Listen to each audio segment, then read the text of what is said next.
ونستغفره ونؤمن به ونتوكل عليه ونعوذ بالله من شرور أنفسنا ومن سيئات أعمالنا من يهده الله فلا مضل له ومن يضلله فلا هادي له ونشهد أن لا إله إلا الله وحده لا شريك له ونشهد أن سيدنا ونبينا ومولانا محمدا عبده ورسوله أرسله بالحق بشيرا ونذيرا وداعيا إلى الله بإذنه وسراجا منيرا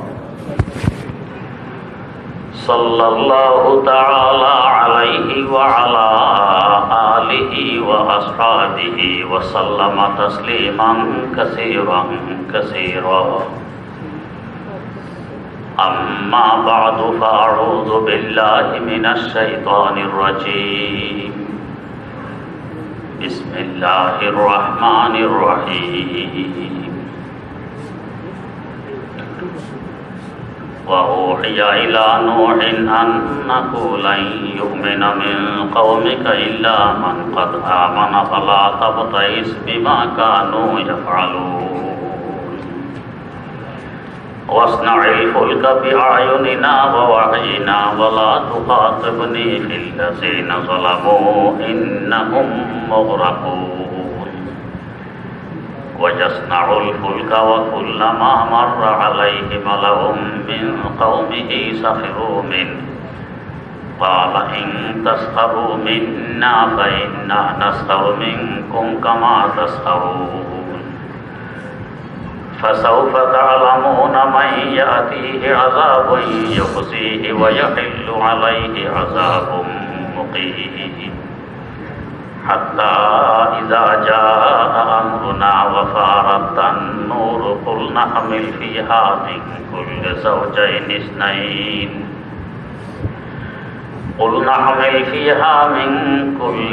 زوجين اثنين وأهلك إلا من سبق عليه القول ومن آمن وما آمن معه إلا قليل وقال اركبوا فيها بسم الله مجريها ومرساها إن ربي لغفور رحيم وهي تجري بهم في موج كالجبال ونادى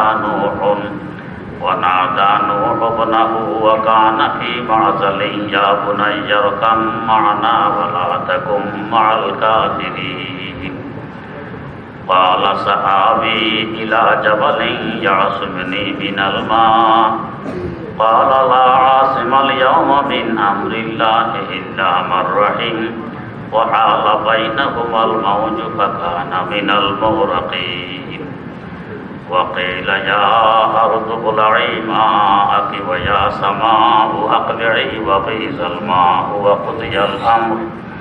وقضي الأمر واستوت على الجودي وقيل بعدا للقوم الظالمين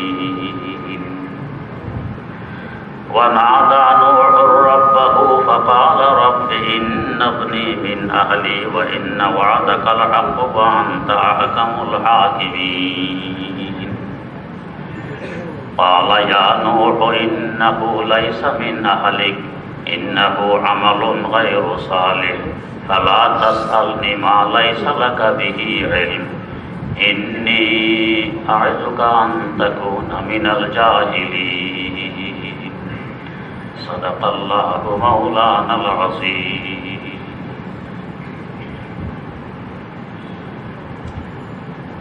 সূরা হুদের 36 নম্বর আয়াত থেকে তেলাওয়াত করা হয়েছে। তেলাওয়াতকৃত আয়াতগুলো সম্পর্কে গত মজলিসেও কিছু আলোচনা হয়েছিল। সাইয়্যিদানা হযরত নূহ আলা নবিয়িনা ওয়া আলাইহিস সালাতু ওয়াস সালামের ঐতিহাসিক ঘটনা তুফান এবং প্লাবন সম্পর্কে। দীর্ঘ ৯৫০ বছর যাবৎ তার উম্মতকে ওয়াজ করার পরও যখন এরা মানল না, অল্প কয়েকজন মানুষ ঈমান আনলো, আল্লাহ পাক জানাই দিলেন যারা ঈমান এনেছে তো এনেছে, আর বাকিরা ঈমান আনবে না। পয়গম্বরের সাথে বেয়াদবির কারণে, গোস্তাখির কারণে আল্লাহ পাক মোহর মেরে দিয়েছেন, এরা আর ঈমান আনবে না।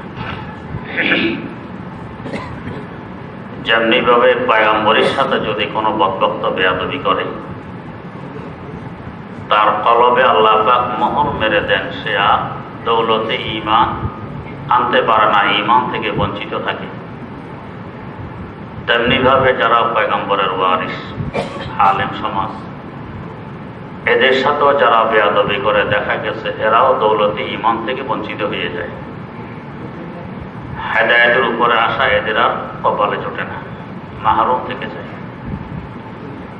তাই এই ব্যাপারে খুব সতর্ক চলতে হয়। দেখা গেছে যদি কোনো আল্লাহর বান্দা আলেম সমাজের খুব খেদমত করে, ইজ্জত এহতেরাম করে, তার বংশে আল্লাহ পাক আলেম সৃষ্টি করে দেন। আর কেউ আলেমের সাথে বিদ্বেষ পোষণ করে, হিংসা পোষণ করে, এমন লোক থেকে এমন সন্তানাদি সৃষ্টি হয় যে তার নিজের আব্বাকে মানে না, কষ্ট দেয়। হযরতে পয়গম্বর আলাইহিমুসসালাতু ওয়াসসালাম তাদের জীবদ্দশায় তাদের সাথে যেমন আচরণ করতে হয় ইজ্জত এহতেরামের, তাদের প্রতিনিধি আলেম সমাজের সাথে এইভাবেই ইজ্জত এহতেরামের সাথে মুআমালা করতে হয়, চলতে হয়, না হয় ভবিষ্যৎ বড় অন্ধকার থাকে। যেহেতু এরা আর ঈমান আনবে না, আল্লাহ পাক জানাই দিলেন, এই নাপাক সম্প্রদায়কে রেখে জমিন আল্লাহ পাক আর নাপাক করতে চান না, আযাব নাযিল করবেন। আযাব নাযিল করলে যারা ঈমান আনয়ন করেছে এদের অবস্থা কি হবে? এদেরকে রক্ষার জন্য আল্লাহ পাক আদেশ করলেন, নূ ওয়াসনাইল ফুলকা বিআয়ুনিনা ওয়া ওয়াহয়িনা, একটি জাহাজ নির্মাণ করুন, বিআয়ুনিনা আমার নিগরানিতে। কারণ এর আগে আর জাহাজ নির্মাণ কেউ করেনি, এটা প্রথম। আগে যদি একটি কাজ হয়ে থাকে ওটাকে সামনে রেখে দ্বিতীয়বার সহজে করা যায়, আগে কাজ হয়নি, বিনা দৃষ্টান্তে বিনা নজিরে নতুন কাজ করা তো কঠিন। তাই আল্লাহ পাক আদেশ করলেন, বিআয়ুনিনা, আমার তত্ত্বাবধানে। কিভাবে তক্তা ফিট করতে হবে, কিভাবে কি বানাইতে হবে, আল্লাহ পাক নিজের তত্ত্বাবধানে রেখে বলতেছেন আপনি একটি জাহাজ নির্মাণ করুন। ওয়া ওয়াহয়িনা, আমি যেভাবে ওহীর মাধ্যমে আপনাকে আদেশ করি এভাবে আপনি জাহাজ নির্মাণ করুন। এগুলোকে বলা হয় মিন কাবিলের তাকওয়িনিয়াত। দুনিয়াতে চলতে হলে কি কি দরকার আমরা তো জানতাম না, আল্লাহ পাক ওহীর মাধ্যমে ফেরেশতাদের মাধ্যমে আমাদেরকে জানাই দিয়েছেন। আমরা যে বলি অমুক বস্তু অমুকে আবিষ্কার করেছে, অমুকে আবিষ্কার করেছে, আল্লাহ পাকের বানানো ম্যাটেরিয়াল, এগুলোকে আমরা একত্রিত করেছি মাত্র, নিজে বানাই নাই কিছুই। জাহাজ আবিষ্কার করলো অমুক ব্যক্তি, জাহাজের মধ্যে আছে লোহা, জাহাজের মধ্যে রং। এই লোহা কার সৃষ্টি? আমরা কি সৃষ্টি করছি? না। রং কার সৃষ্টি? আমার আল্লাহ। আল্লাহর বিভিন্ন সৃষ্টিকে একসাথে জোড়া দিয়ে কিছু একটা বানিয়ে ফেললাম, তো বললাম কি আমি এটার আবিষ্কারক। এর জন্যই কত গৌরব, কত অহমিকা, কত কি। আমি আবিষ্কার করছি, সে আবিষ্কার করছে। আল্লাহ রাব্বুল আলামিন সকল ম্যাটেরিয়াল সৃষ্টি করে তার পাশাপাশি আমাকে একটি ব্রেন দিয়ে দিয়েছেন। এই ব্রেনের আবিষ্কারক তো আমি নই, এই ব্রেনের সৃষ্টিকর্তাও আমি নই, আমার আল্লাহর দেন। তো আল্লাহ দেয়া ম্যাটারিয়ালকে আল্লাহ দেয়া ব্রেন খাটাইয়ে একটার সাথে একটা জোড়া দিয়ে তৃতীয় এক বস্তু বানিয়ে ফেললাম, তাহলে আমার কি দিতে এত কি হইল? আমার আল্লাহরে দেয়া। তাই বান্দা সবসময় একথা স্মরণে রাখবে যে আল্লাহ রাব্বুল আলামিনের তত্ত্বাবধান ছাড়া, তার শেখানো ছাড়া বান্দা কিছু করতে পারে না। ওয়ালা তুখাতিবনি ফিল্লাযিনা যালামু ইন্নাহুম মুগরাকুন। এখন প্রশ্ন, যখন গজব নাযিল হবে পয়গম্বরের দিল তো নরম হতে পারে, নরম হয়ে আবার দোয়া করে বসবে, দরখাস্ত পেশ করবে যে আল্লাহ এরা বুঝে নেই, আপনি ক্ষমা করে দেন। পয়গম্বরের শান। খলিল খুদা সাইয়্যিদানা হযরত ইব্রাহিম আলা নবিয়িনা ওয়া আলাইহিস সালাতু ওয়াস সালাম আল্লাহ পাকের কাছে দোয়া করতেছেন কি? ফামান তাবিআনি ফাইন্নাহু মিন্নি ওয়া মান আসানি ফাইন্নাকা গফুরুর রহিম।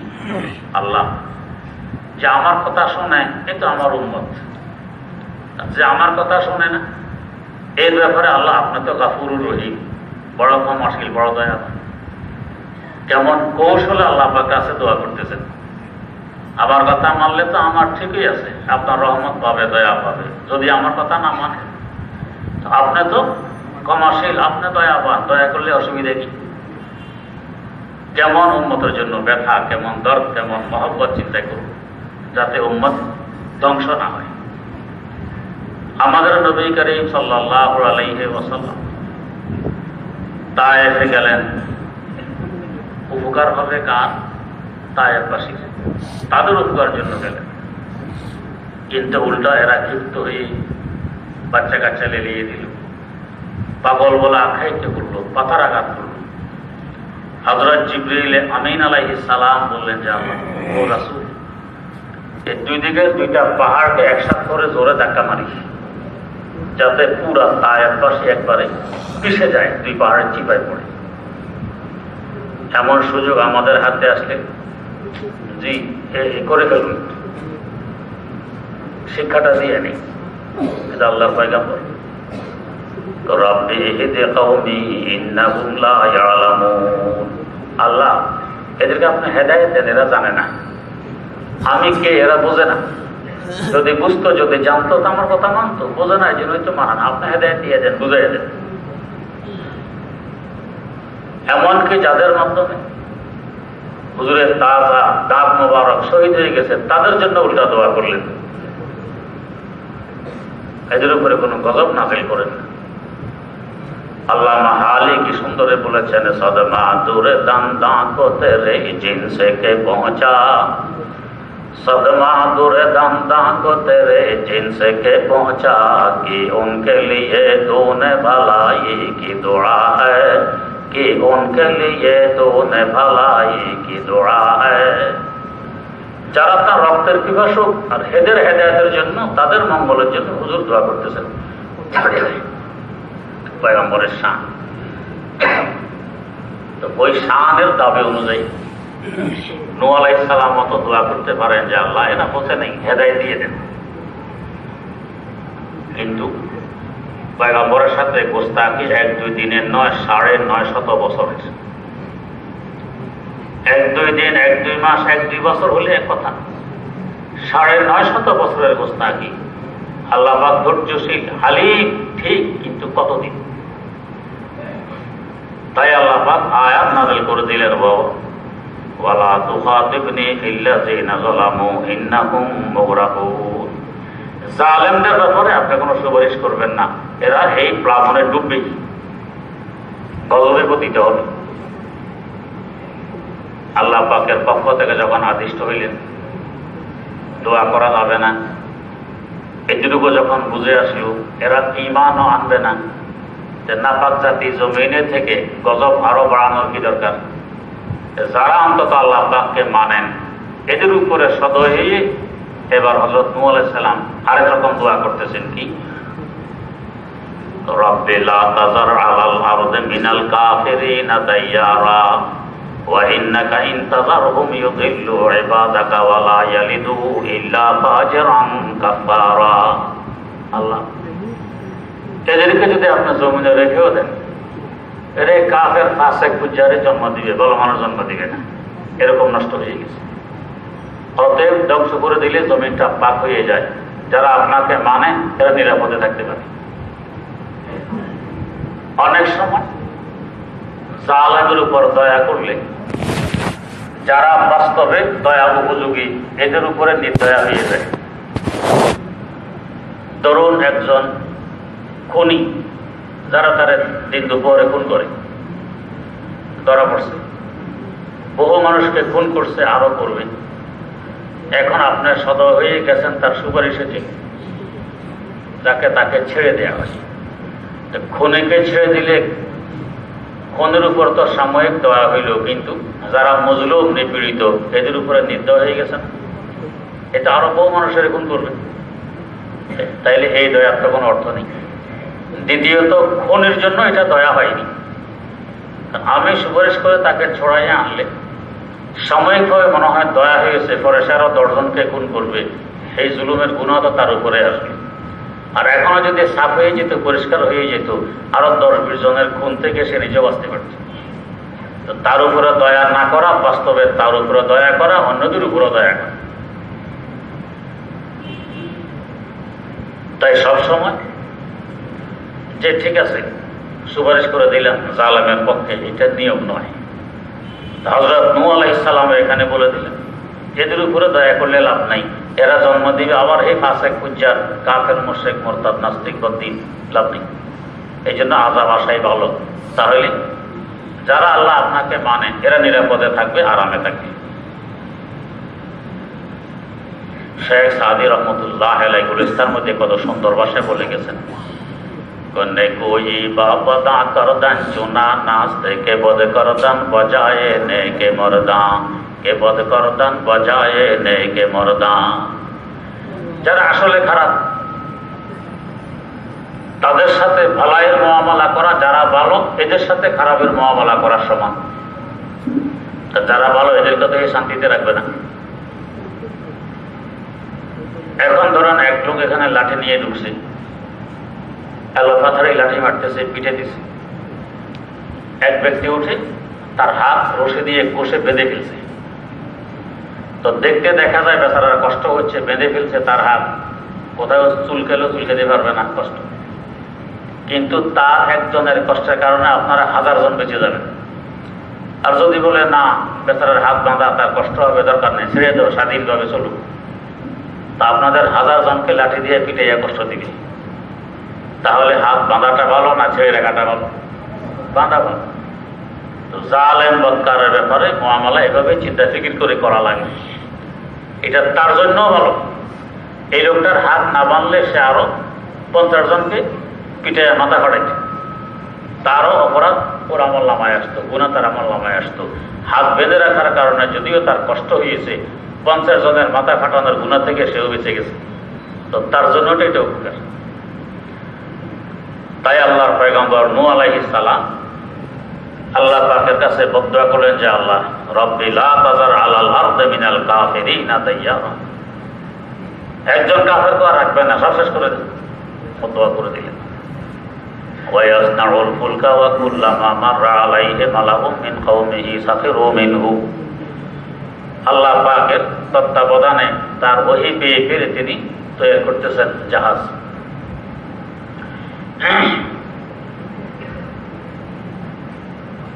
কাফের মুশরিকদের সর্দাররা যায় আর মস্কারি করে, মজাক উড়ায়। দেখছো আমরা যে বলতাম পাগল, এই এখন প্রমাণ দেখো। শুকনো এলাকা, পাহাড়ি এলাকা, সে জাহাজ বানায়। শুকনোর মধ্যে পাহাড়ের উপরে জাহাজ চালাবে, মজা।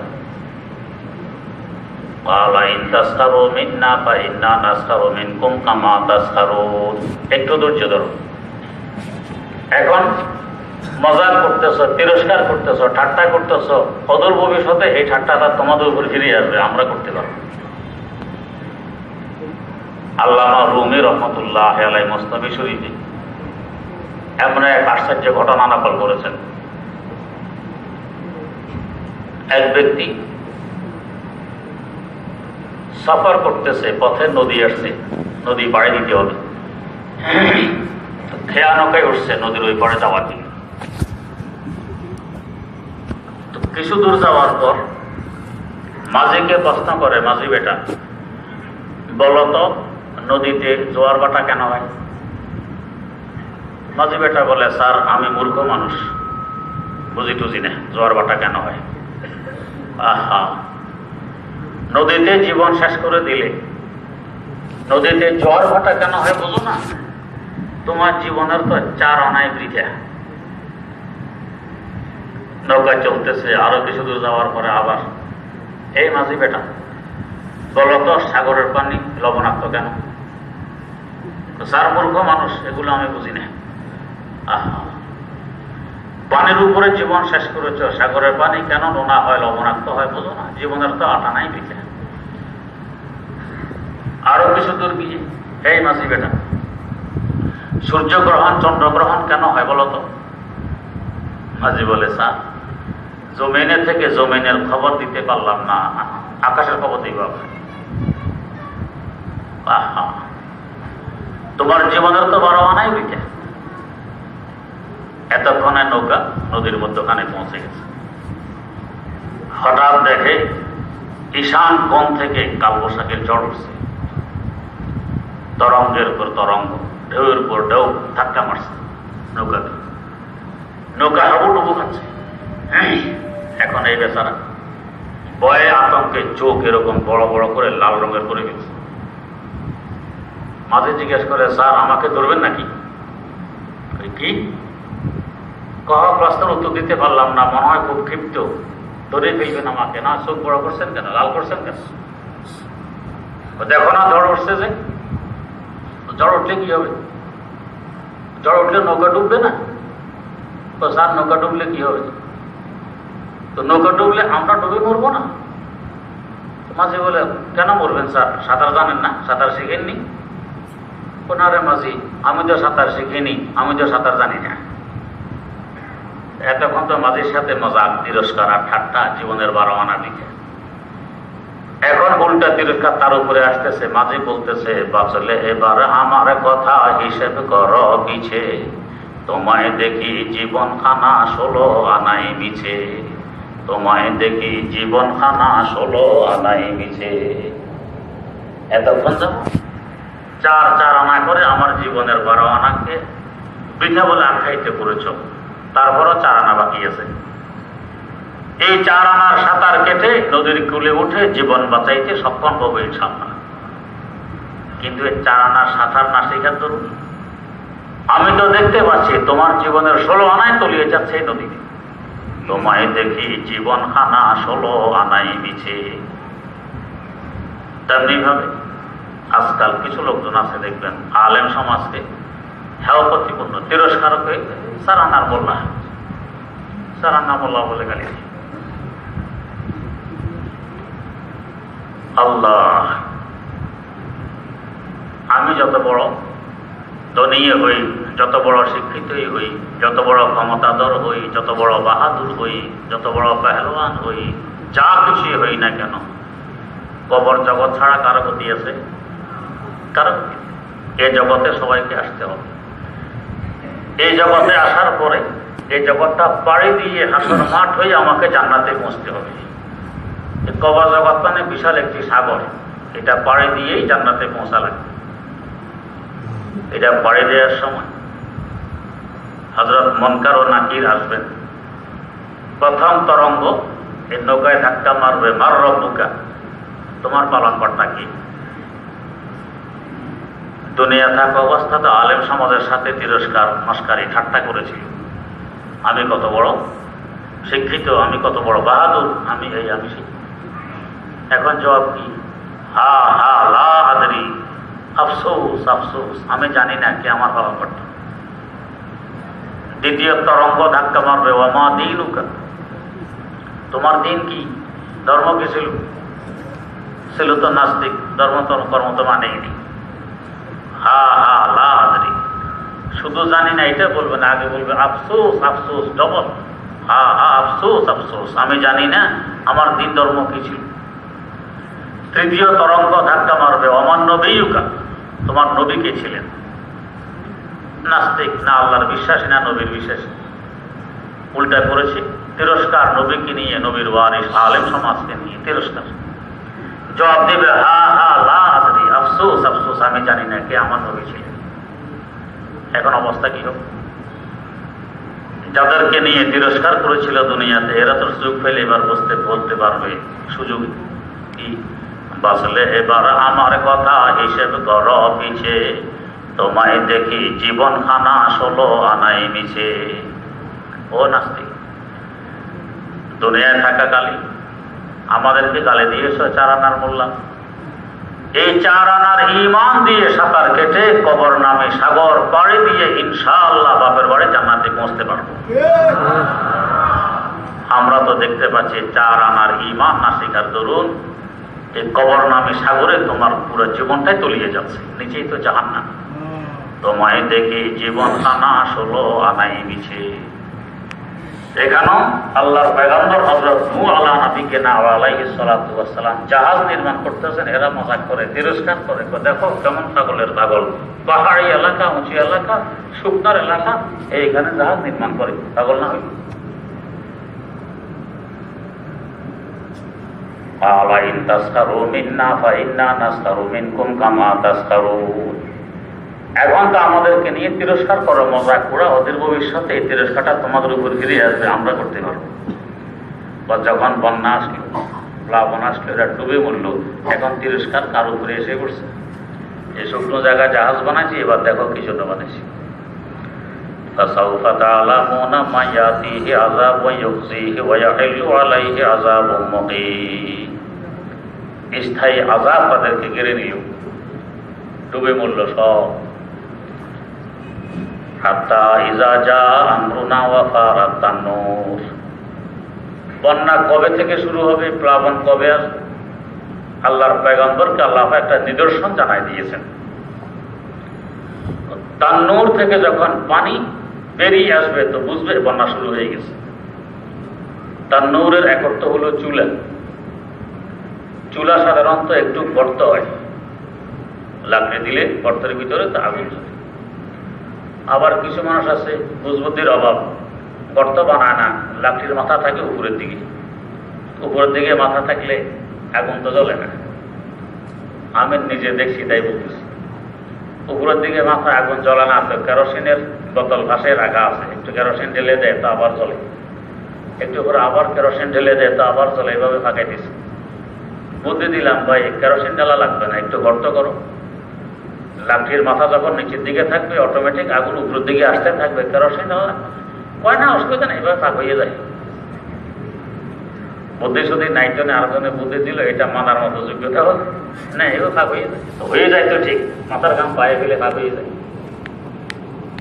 যেখানে সহজে ফাঁক হয়ে যেত, কেরোসিন দেওয়া লাগতো না, সেখানে এখন কেরোসিন দিতেছে, কষ্ট করতে, তারপরে এভাবে ফাঁক হয়ে যেত, হয়ে তো যাবে। আল্লাহ। তান্নুর এক অর্থ হলো চুলা। চুলা থেকে যখন দেখবে পানি উঠতেছে তখন বুঝবে এই প্লাবন শুরু হয়ে গেছে, সব জাহাজে ওঠো। তান্নুরের এক অর্থ হলো সাতাহে জমিন, জমিনের পিঠ। জমিনের পিঠ তো থাকে সাধারণত শুকনা, সাগরের পিঠ থাকে ভিজা পানি। জমিনের পিঠ থেকে যখন দেখবে ফেটে পানি বেরিয়ে আসতেছে, জমিনের পিঠ ফেটে পানি বেরিয়ে আসতেছে, তখন বুঝবে প্লাবন শুরু হয়ে গেছে।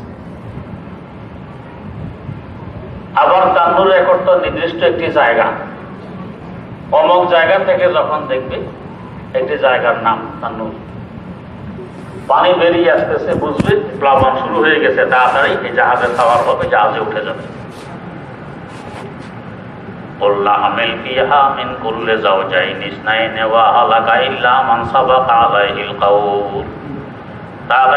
জাহাজে উঠবেন এবং আপনাদের প্রয়োজনীয় পশু, গরু, ছাগল, ঘোড়া, গাধা, এক এক জোড়া, যেগুলো সাধারণত নর ও মাদা থেকে নসল জারি হয়, এ ধরনের প্রাণী এক এক জোড়া জাহাজে তুলবেন।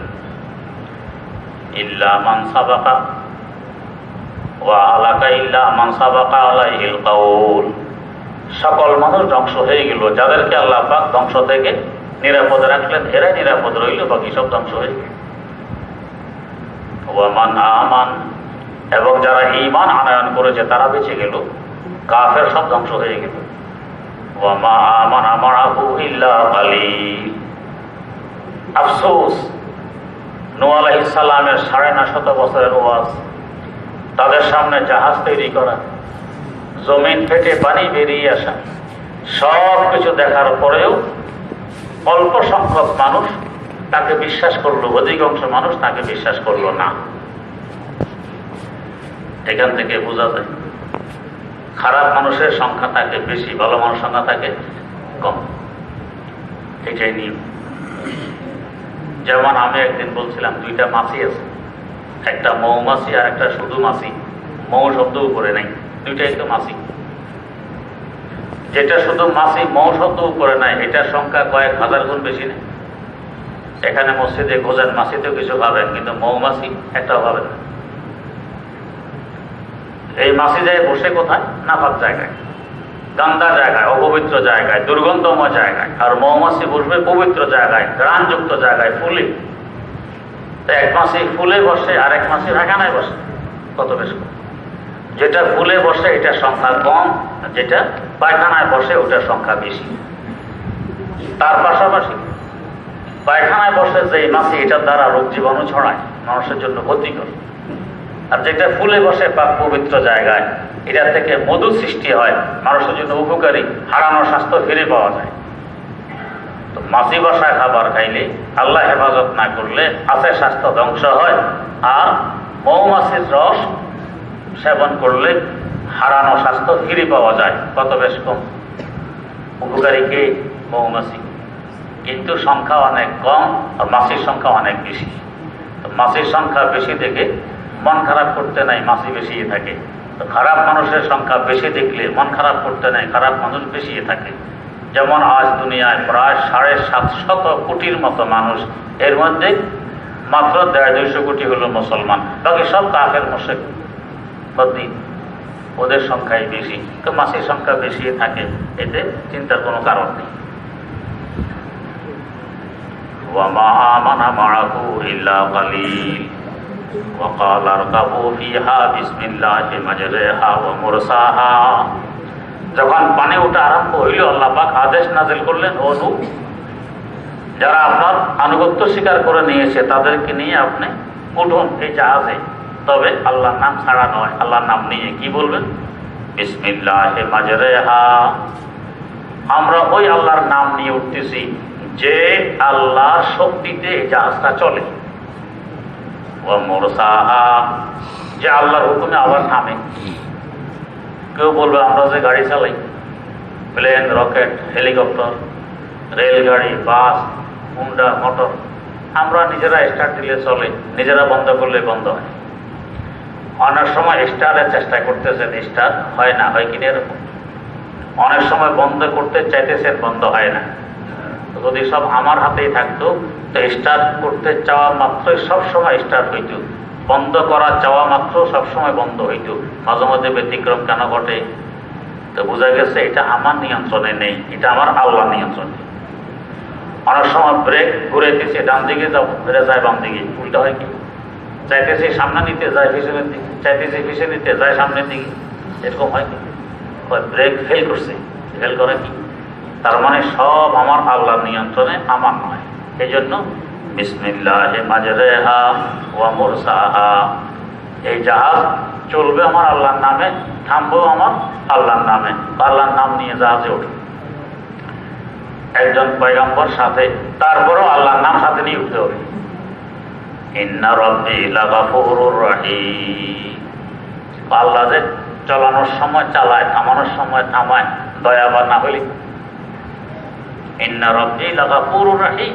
আমি রাত দিন 24 ঘন্টা নাফরমানিতে ডুবা, আল্লাহ যদি চান গাড়িতে উঠছ, এটা আর থামবে না। চলতেছে রাস্তা, এদিকে বেকা, সোজাই চললো, এবার অবস্থা কি হবে? আমার ছোটবেলা যখন লালবাগ পড়ি, তো কামলাকে মাঠে গেছি ভাত খাওয়াইছি, তো হাল চাষ করে জমি। তো সে হাল ছেড়ে দিয়ে ক্ষেতের আইলে বসে ভাত খাবে। তা আমি বললাম, ভাই ছাড়া তো দরকার নেই, লাঙ্গল আমার হাতে দাও, আমি চালাই, এই তুমি খাও। কই না হুজুর, সকলের দ্বারা সব কাজ হয় না, না হওয়ার কি আছে, লাঙ্গলের কুটি ধরে রাখবো, এই আচ্ছা ধরেন। আমি এসে নাঙ্গলের কুটি ধরছি, হে আইলে বা খেতে পড়ছি, আমাদের খেত শেষ, গরু তো সোজা যাইতেই আছে। আমি ফির তো বলতেছি জান দিয়ে, কারণ ওরা তো ফির বললে গরু ফিরে যায়। আমি জান দিয়ে খেলতেছি, ফির বলে গরু মোটো এদিকে খেয়াল করে না, ফিরে না, সোজা যাইতেছে, আইল টেল ব্যাট করে আরেকজনের খেতে। তো কামলা দৌড়িয়ে এসে খাওয়া দাওয়া বন্ধ করে এসে ফিরে এসে, ভাই তুমি ফির বললে ফিরে, আমি বললে যে ফিরল না। গরু চিনে কার ফির বললে হিটে হয়, কার ফির না মানলে সমস্যা নেই, সকলের দ্বারা তো সকল কাজ হবে। আমি যে ব্রেক ফিরে দিচ্ছি, রাস্তা বেকার, গাড়িও ফিরবে, যদি আমার আল্লাহ না ফিরে গেলে অনেক সময় হয় তখন ব্রেক ফেল করছে, সোজা যায়, আমার জান থাকবে, প্যাসেঞ্জারে জান থাকবে। তাই এটা চলো আমার আল্লাহর নিয়ন্ত্রণে, বন্ধ হয় আমার আল্লাহর নিয়ন্ত্রণে। তাই আল্লাহর নাম নিয়ে উঠতে হবে, বিসমিল্লাহি মাজরিহা ওয়া মুরসাহা ইন্না রাব্বি লাগফুরুর রাহিম। আমি ওই আল্লাহর নাম নিয়ে উঠতেছি যে আল্লাহর হুকুমে এটা চলে, যে আল্লাহর হুকুমে এটা বন্ধ হয়। ইন্না রাব্বি লাগফুরুর রাহিম। আমার নাফরমানিকে সামনে এনে যদি আল্লাহ পাক নিয়ন্ত্রণ না করেন, তো আমি এক মুহূর্তে শেষ। তো আমার আল্লাহ তো বড় ক্ষমাশীল, বড় দয়াশীল, আল্লাহর ক্ষমায়, আল্লাহর দয়া এটাকে নিয়ন্ত্রণ করবেন, আমাকে ধ্বংস করবেন না। ওয়াহিয়া তাজরি বিহিম ফি মাওজিন কাল জিবাল। বাস পানি উঠতেছে জমিন থেকে, আবার বর্ষণ হচ্ছে আকাশ থেকে, দুই দিকের পানি অল্প সময়ের মধ্যে থইতে শুরু করে দিল। এখন এই পানির মধ্যে কিস্তি চলা আরম্ভ করল।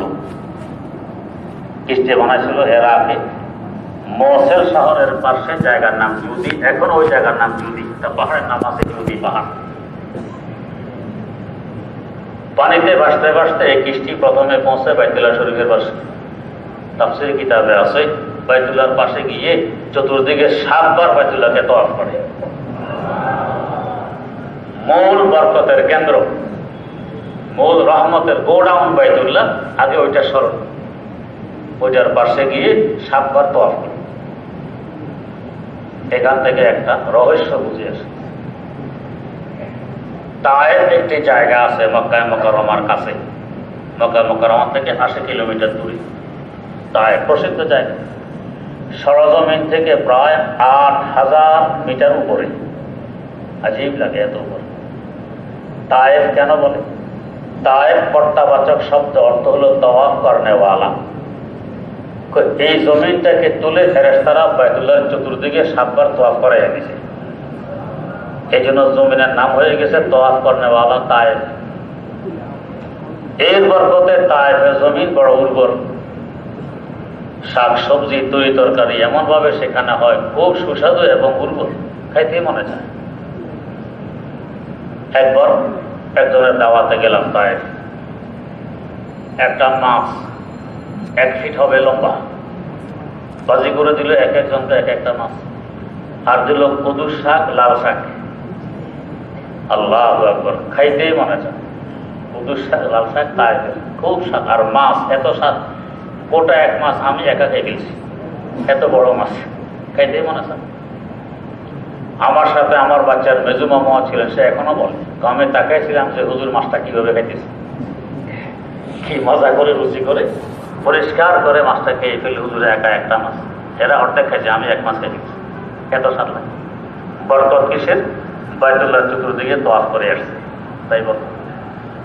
তো সাইয়েদানা হযরত নূহ আলাইহিস সালামের কিস্তি, এটা তুফানে ডুববে না, হেফাজতে থাকবে। কারণ প্রথমেই তো বরকতের জায়গা তওয়াফ করে গেছে, ওই জায়গার বরকত তার মধ্যে আছে, এটা হেফাজতে থাকবে। এখান থেকে আমরাও বুঝতে পারি আল্লাহর যে বান্দা, আল্লাহ পাক তৌফিক দিচ্ছেন বাইতুল্লাহর পাশে গিয়ে তওয়াফ করতে পারছেন। আশা করি আল্লাহর এই বান্দা আল্লাহ পাকের আযাব থেকে হেফাজতে থাকবে। যেহেতু রহমতের জায়গা, বরকতের জায়গা তওয়াফ করে আসছে, আল্লাহর গজব থেকে হেফাজত থাকবে। রহমত সবসময় তার শামিলে হাল থাকবে, যেহেতু সে বাইতুল্লাহ চতুর্দিক তওয়াফ করে আসছে। এটা সাধারণ ব্যাপার না। কত কোটি কোটি টাকার মালিক আছে, তওয়াফ কপালে নেই, জোটে না। কত কত ফকির তওয়াফ করতেছে। একদিন দেখতেছে তওয়াফ করতেছে এক বেচারা, পা নেই তওয়াফ করে। একটা ভিড়ির নিচে চাকা লাগাইছে, ভিড়ির নিচে চাকা লাগাইছে, হাতে ঠেলে ঠেলা তওয়াফ করে। দেখে অন্তরে ধাক্কা লাগলো যে আমার আল্লাহর দয়া। কত পাওয়ালা এখানে আসতে পারে না, তওয়াফ করতে পারে, আর পা বিহীন আল্লাহর বান্দা সে ভিড়িতে বসে বসে হাতে ঠেলে ঠেলে তওয়াফ করে ফেলতেছে। আল্লাহর কুদরত। আল্লাহ ওয়াহিয়া তাজরি বিহি ফি মাউজিন কাল জিবাল ওয়া নাদা নূহুন ইবনাহু ওয়া কানা ফি মা'যালিন ইয়া বুনাইয়া আরকাব মা'না ওয়া লা তাকুম মা'আল কাফিরিন। এখানে আরেকটি ঘটনা উল্লেখ করতেছেন তার ছেলের, হযরত নূহ আলাইহিস সালামের ছেলে। কেন? আল্লাহ পাক তৌফিক দিলে ইনশাআল্লাহ আগামী মজলিসে বয়ান হবে।